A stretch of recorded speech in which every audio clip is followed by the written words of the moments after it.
નમસ્કાર. અમે અહીંયા આગળ યુક્રેનની અંદર મેડિકલના વિદ્યાર્થીઓ અમે ફાઇનલ યરમાં ભણીએ છીએ.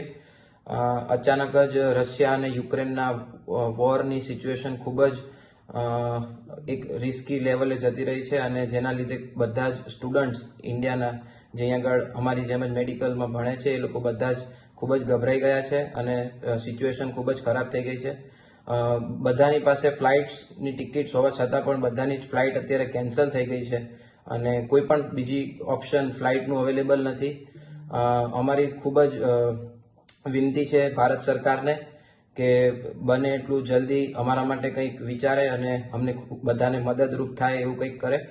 અમને ભારત સરકાર પર વિશ્વાસ છે કે કંઈક અમારા માટે કોઈ સ્ટેપ લેશે અને અમારા જેવા બધા જ વિદ્યાર્થીઓ જે અહીંયા ફસાયા છે એ બધાને મદદરૂપ થઈ અને અમને બધાને સુરક્ષિત ઘર પાછા પહોંચાડે અને અમારા પરિવારની અંદર ખુશીઓ પાછી આવે અને જે માહોલ ખૂબ જ બગડ્યો છે એ સુધરી જાય. જય હિન્દ.